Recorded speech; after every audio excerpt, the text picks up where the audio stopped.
Για άλλη μια φορά, σύμφωνα με πληροφορίες ανθρώπων της περιοχής, ξεκινάμε για την εξερεύνηση ενός υπόγειου σπηλαίου στην ευρύτερη περιοχή του Πάικου. Πλησιάζοντας την είσοδο του σπηλαίου, η οποία είναι καλά κρυμμένη και δύσκολο να βρεθεί με το απέδευτο μάτι, συναντάμε έναν μεγάλο βράχο, πάνω στον οποίο βρίσκονται σκαλισμένα κάποια σύμβολα. Ένα οχτάρι και ένα βέλος είναι αυτά που μπορέσαμε να διακρίνουμε. Παρότι δεν ξέραμε να τα ερμηνεύσουμε, καταλάβαμε πολύ γρήγορα πως είναι πολύ πιθανό να ήταν σύμβολα απόκρυψης που άφησαν αντάρτες. Σύμβολα τα οποία θα τους βοηθούσαν να βρουν προμήθειες για τις έκτακτες ανάγκες ανεφοδιασμού που αντιμετώπιζαν όταν οι συνθήκες απαγόρευαν την επίσκεψη στις βασικές πηγές ανεφοδιασμού τους.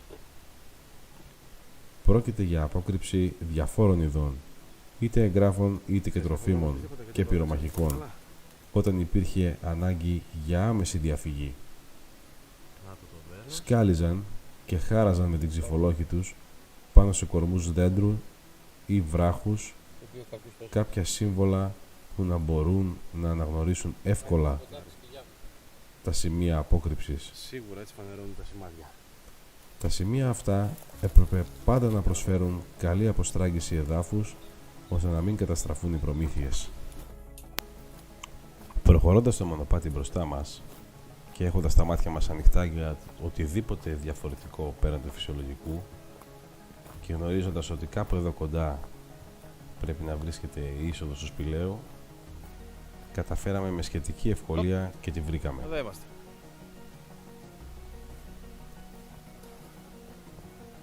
Πρόκειται για ένα στενό πέρασμα το οποίο οδηγεί σε μια πολύ πιο ευρύγορη σπηλιά.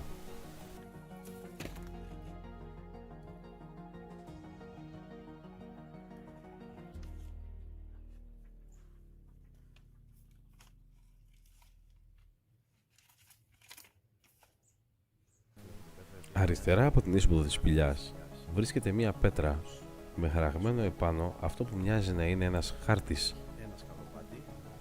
του εσωτερικού του σπηλαίου, και όντως αφού μπήκαμε διαπιστώσαμε ότι πραγματικά μας δείχνει, μας χωρίζει τους θαλάμους, τους 4 θαλάμους τους οποίους βρίσκονται μέσα στο σπήλαιο, και τα χωρίσματα, τα στενά περάσματα είναι οι οριζόντιες γραμμές τις οποίες πρέπει να περάσεις για να πας στον επόμενο θάλαμο. Στο σημείο αυτό να σας υπενθυμίσω να κάνετε εγγραφή στο κανάλι μας και να κοινοποιήσετε το βίντεο, όπως επίσης να πατήσετε και το κουμπί like και το κουμπί με το καμπανάκι για να βοηθήσετε την προσπάθειά μας αυτή. Πραγματικά μας αρέσει αυτό που κάνουμε και θα θέλαμε να συνεχίσουμε να το κάνουμε με περισσότερο εξοπλισμό και περισσότερη ασφάλεια. Ευχαριστούμε.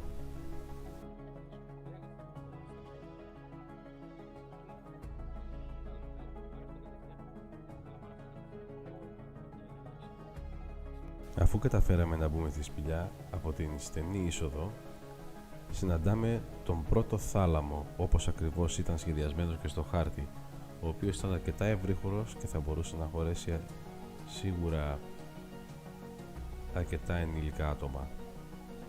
Ευθείας στο βάθος φαίνεται ο δεύτερος θάλαμος αφού περάσουμε το πέρασμα, και πίσω μας αριστερά μια σύραγγα η οποία είναι πεσμένη και δεν επιχειρούμε να περάσουμε.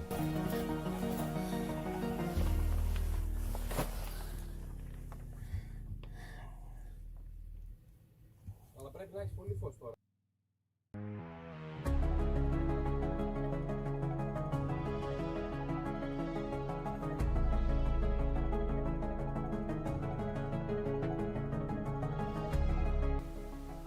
Είναι πολύ εντυπωσιακό να μπορείς να βρίσκεσαι σε έναν χώρο ο οποίος μπορεί να αποτελούσε κάποτε καταφύγιο και ένας τρόπος διαβίωσης για να γλιτώσουν τη ζωή τους κάποιοι άνθρωποι.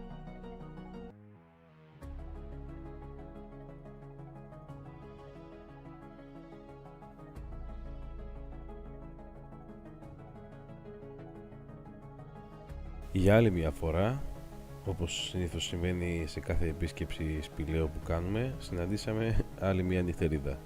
Αυτή τη φορά λίγο μεγαλύτερη, και αφού μας επέτρεψε να περάσουμε, συνεχίσαμε στο δεύτερο θάλαμο.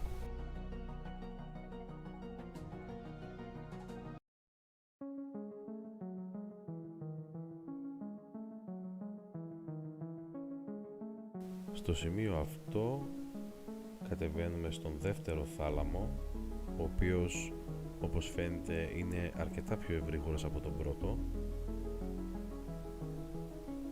και ακόμα πιο εντυπωσιακός.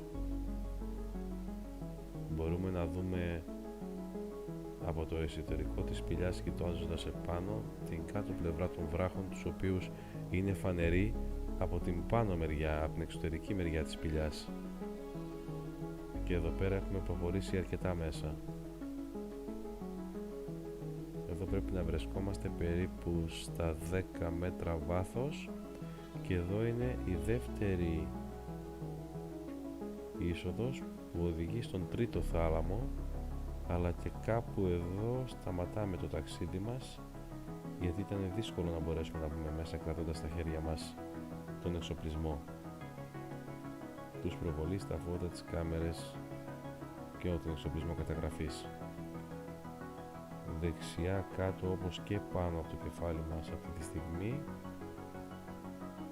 υπάρχουν δίωδοι, τους οποίους όμως δεν ακολουθήσαμε για να δούμε πού οδηγούν.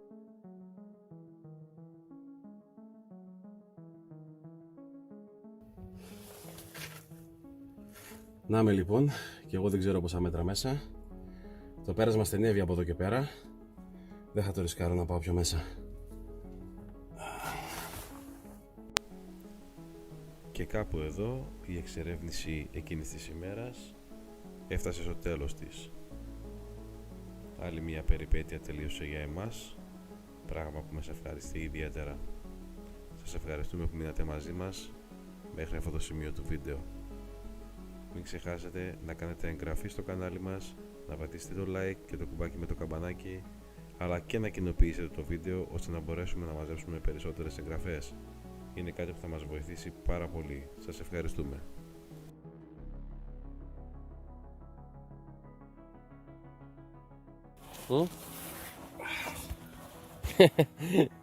Πώς λέει το λατομείο, καλά ήτανε? Κάτσε να βγει νυχτερίδα.